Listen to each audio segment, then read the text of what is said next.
में आपको शॉर्ट में बहुत कम समय में बताने वाला हूँ कि जीटीओ क्या होता है, क्या जीटीओ की एक्सपेक्टेशंस होती हैं। देखो, टास्क सबको बताएं कि क्या क्या होते हैं, उसके बारे में मैं ज़्यादा बातें नहीं करूँगा कि जीडी होता है, जीपी होता है, पीजीटी होता है, जीटी होता है, कमांड टास्क होता है, ग्रुप ऑब्स्टिकल रेस होते हैं, लेक्चरेट होता है, इंडिविजुअल ऑब्स्टिकल्स होते हैं, फाइनल ग्रुप टास्क होता है और एक्सेट्रा एक्सेट्रा। इनके बारे में नहीं, ये सभी को पता है कि क्या क्या टास्क होते हैं। मैं बात करूंगा कि what GTO see in you, क्या देखता है जीटीओ आपके अंदर और किस तरह से आपका सिलेक्शन या रिजेक्शन जीटीओ के हाथ में होता है। मैं एक छोटा सा एग्जांपल आपको देता हूं। सपोज़ आपको अगर किसी भी बच्चे की पर्सनालिटी को देखना है तो आप उसको क्लास में मत देखिए, है ना। Please please come in, join कर लीजिए, चेस्ट नंबर लगा लीजिए आप अपना। आप उसकी पर्सनालिटी को क्लास में नहीं देख सकते हो। क्लास में बच्चा क्या में बैठा पढ़ रहा है पढ़ाई, क्योंकि वो बाउंडेड है वहाँ पर बैठने का। आप उसकी पर्सनालिटी को किसी ऑडिटोरियम में बैठ करके नहीं देख सकते हो, उतना अच्छे से नहीं जज कर सकते हो। आप उसकी पर्सनालिटी को बेस्ट जज कहाँ कर सकते हो? प्लेग्राउंड में। आप उसकी पर्सनालिटी को बेस्ट जज कर सकते हो जहाँ वो 8-10 बच्चों के साथ हो। इसलिए जीटीओ जो होता है वो सबसे इम्पॉर्टेंट टेस्ट होता है as far as your group planning and कोई अदर ले लीजिए। चेस्ट नंबर 7 इन्होंने लगा लिया है क्योंकि इनका चेस्ट नंबर 8 किसी और ने लगा लिया है। इन्होंने पता नहीं अपना चेस्ट नंबर क्या किया है। कोई भी लगा लीजिए, आज सीक्वेंस में नहीं चेस्ट नंबर। बारिश हुई है तो एब्सेंट है बच्चे। 1 लगा लो, 1 1 1 पहला, हमेशा पहला, ठीक है। तो सबसे बेस्ट असेसमेंट किसी भी बच्चे का या किसी भी पर्सन का कहाँ हो सकता है? जहाँ वो 8-10 के भी। अभी मैं ना हूँ यहाँ पर, मैं सपोज़ थोड़ा बाहर चला जाऊँ, ठीक है, और कह दूँ कि ब्रेक कर लो आप लोग थोड़ा सा, बातें सुनते रहो, तो क्या होगा? उस टाइम पर एक दूसरे से बात, अभी फॉर्मल हो, यहाँ पर फॉर्मल रहना पड़ेगा, लेकिन आप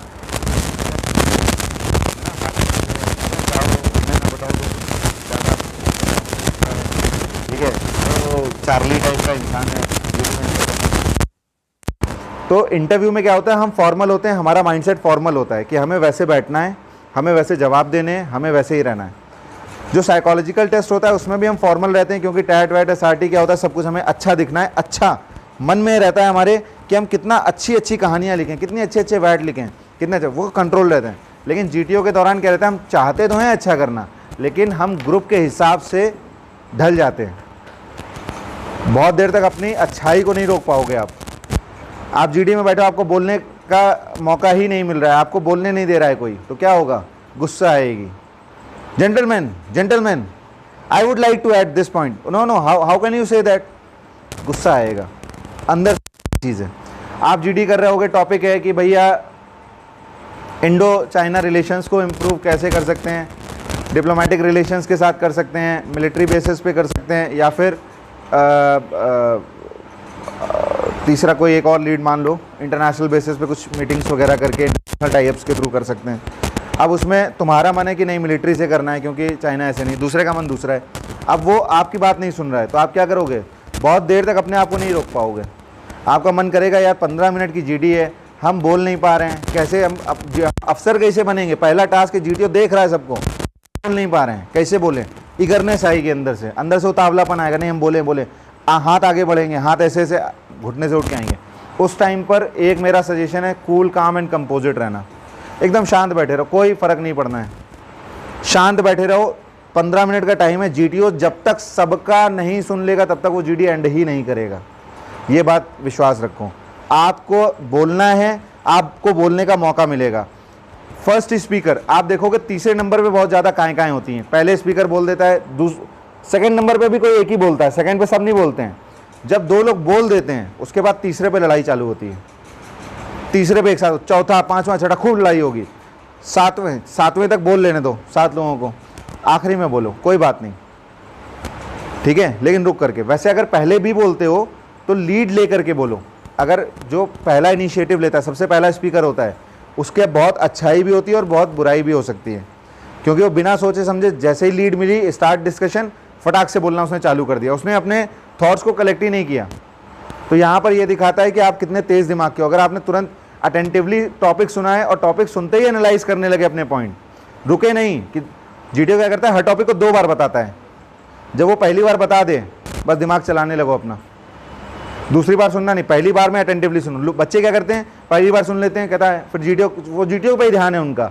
वो कहता है कि ओके मैं अब क्या करता हूँ कि आपकी सहूलियत के लिए इस टॉपिक को एक बार और बोल देता हूँ।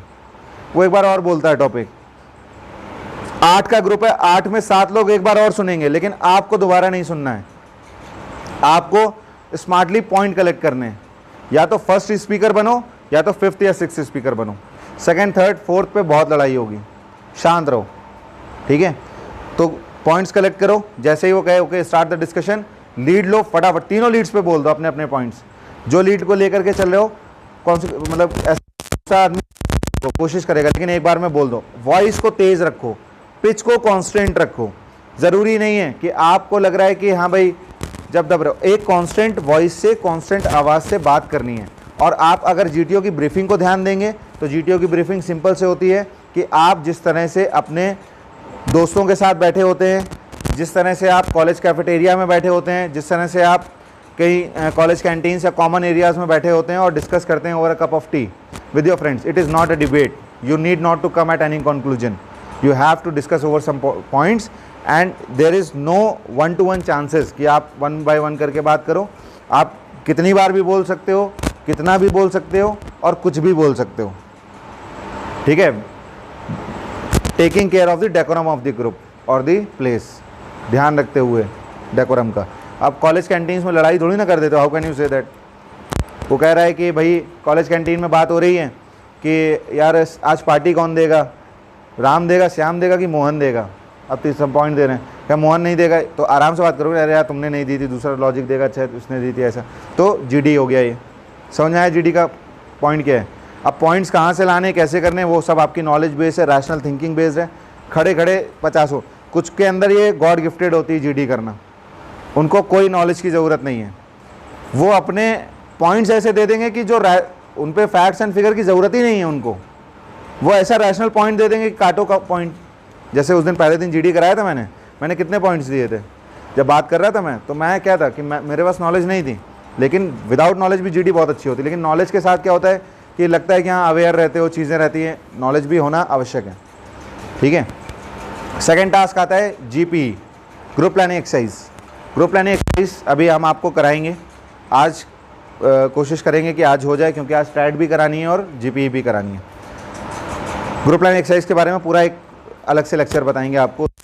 सिचुएशंस होती हैं, आपको क्या होता है कि एक जगह का मैप दिया रहता है, उस मैप में सर्टेन सिचुएशंस होती हैं, उन सिचुएशंस को आपको एक साथ टैकल करना होता है। आपको एक डोजियर मिलता है, डोजियर में क्या होती है, कई सारे एक कहानी लिखी हुई होती है। उस कहानी के अकॉर्डिंग आप देखोगे कि वो मैप में एज इट इज़ कहानी मैच करती है, और जो कहानी वो मैच कर रही होती है उस टाइम पर आपको रैशनल थिंकिंग से टाइम, डिस्टेंस, डायरेक्शंस को ध्यान में रखते हुए, अपनी रीजनिंग एबिलिटी को ध्यान में रखते हुए, इंटेलिजेंस का प्रैक्टिकल अप्रोच में यूज़ करते हुए, हिडन रिसोर्सेज का यूज़ करते हुए उसको टैकल करना होता है, जितना स्मार्टली टैकल कर सकते हो। हर जीपीई के 3 से 4 सॉल्यूशन होते हैं, 3 से 4 सॉल्यूशन होते हैं। एक सॉल्यूशन सबसे प्रीमियम होता है, वहाँ तक कोई पहुँच गया जीटीओ की नज़र में तुरंत आ जाएगा। एक सेकेंड होता है, थर्ड होता है, सेकंड और थर्ड तक पहुँचते हैं, सेकंड तक भी कोई मतलब मुश्किल से बिरले पहुँचते हैं। थर्ड और फोर्थ सॉल्यूशन बहुत कॉमन होता है, उस पर ज़्यादातर रुक जाते हैं। थर्ड सॉल्यूशन उससे ज़्यादा थोड़ा अपडेटेड रहता है। सेकंड सॉल्यूशन, एक सॉल्यूशन प्रीमियम होता है। 4 सॉल्यूशन होते हैं हर जीपीई के, इसीलिए तुम देखो कि लोग एग्री ही नहीं करते हैं। वो कह रहा है कि हम रामपुर ले जाएंगे उसको, इंजर्ड पर्सन को, कोई कह रहा है कि इंजर्ड क्या है, इंजर्ड वो चक्कर खा के ही तो गिरा है, उसको यूएचसी में हम बीपी चेक करा देंगे, ये करा देंगे। अब वो तुम्हारी सोच के ऊपर है, तुम कितना बीमार समझ रहे हो उसको, ठीक है। वो तो बताएंगे फिर कैसे क्या है उसका। जीपी के बाद पीजीटी होते हैं। पीजीटीज में जब आप ग्रुप में बिहेव कर रहे होते हो, ये कौन सा निकल वाला है, ठीक है चलो, इसकी ये नहीं चाहिए था, चलो कोई बात नहीं, कोई बात नहीं, यही यूज़ कर लेंगे। हाँ शिवांश ने यही डाला होगा ग्रुप में, चलो कोई बात नहीं। अब पीजीटी में क्या होता है, बल्ली फट्टा रस्सी लेकर के आप काम करते हो। क्या करते हो, ऊंच नीच खेला है बचपन में, ठीक है, ये ऊंच और नीच का खेल है। आपको एक जगह से दूसरी जगह पर जाना है और ऊंच पे रह करके जाना है। अगर आप कोस्ट गार्ड के लिए जा रहे हो तो ना ऊंच पे रहना ना नीच पे, क्योंकि ये होता ही नहीं है टास्क। कोस्ट गार्ड में जीटीओ में केवल 3 टास्क होते हैं। कौन कौन से, जीडी, जीपी और लेक्चरेट, बस दैट्स ऑल।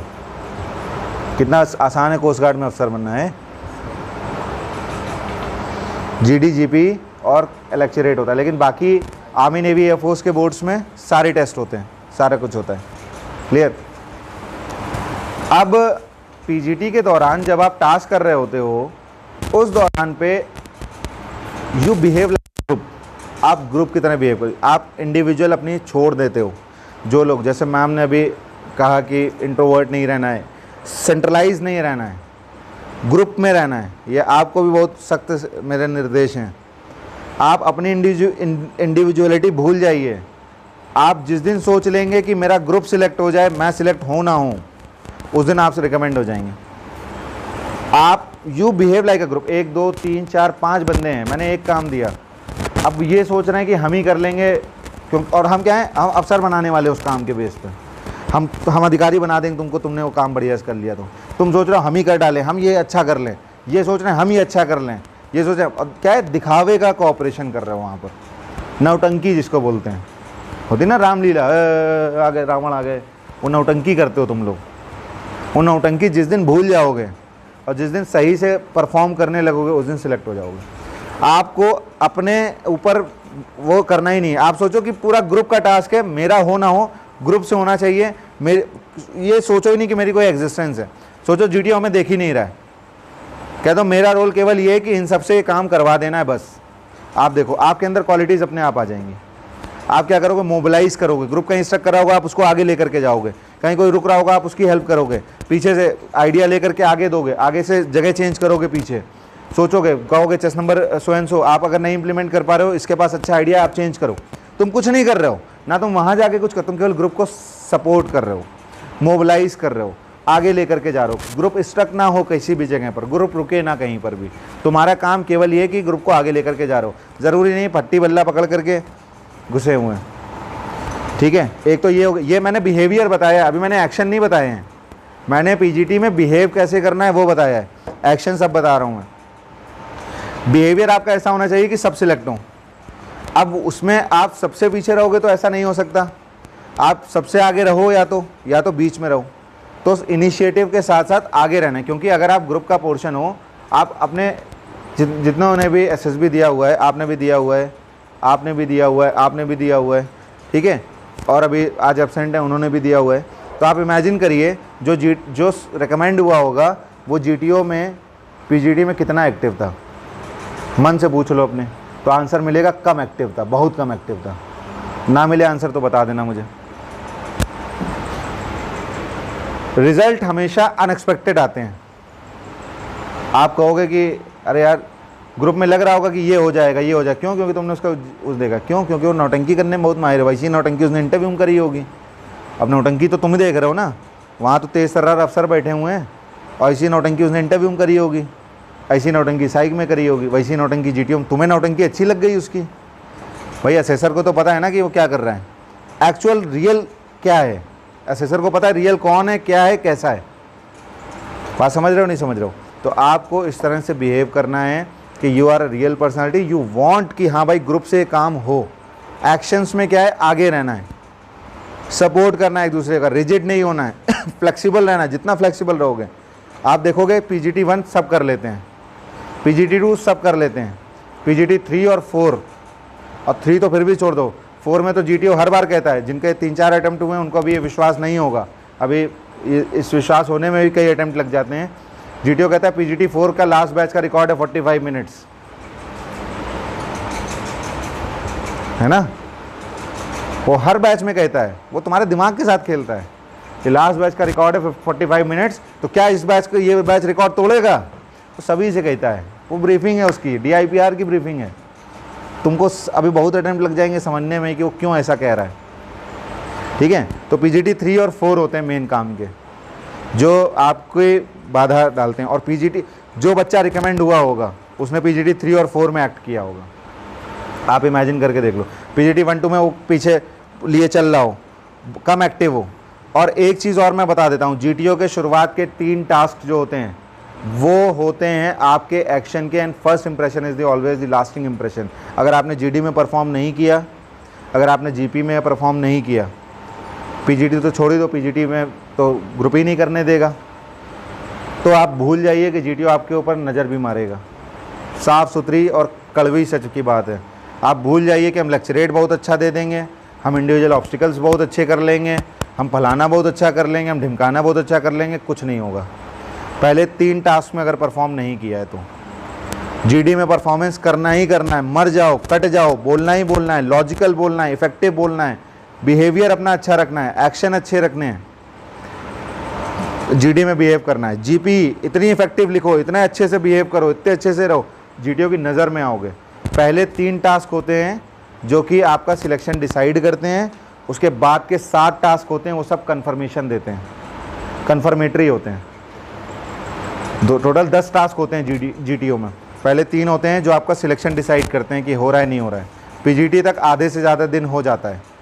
पीजीटी के बाद आपका एचजीटी होता है, हाफ ग्रुप टास्क, क्योंकि वो एक असल में पीजीटी के बाद ही एचजीटी क्यों होता है, लेक्चरेट क्यों नहीं हुआ? क्योंकि वो देख रहा है ना भाई, उसने एक मौका और दिया, 3 टास्क में नहीं बिहेव कर पाए, चलो तुमने 2 में किया, इसमें नहीं कर पाए तुम, चलो 1 टास्क और दे दिया। अगर किसी बच्चे को मैंने इन 2 टास्क में देखा है, उसने इस टास्क में परफॉर्म ही नहीं किया ग्रुप की वजह से, तो मैं क्या करूँगा, उसको चौथा टास्क दूंगा, हाफ ग्रुप टास्क, जिसमें वो कम बच्चों में परफॉर्म करेगा। कम में देखता हूँ कि वो वहाँ कर रहा है कि नहीं कर रहा है। नहीं कर रहा है, मेरी नज़र से गया, वो भी गया। जिसने इन तीनों में किया मैं उस पर नज़र रखूँगा, वो भले ही 1 हो चाहे 2 हो।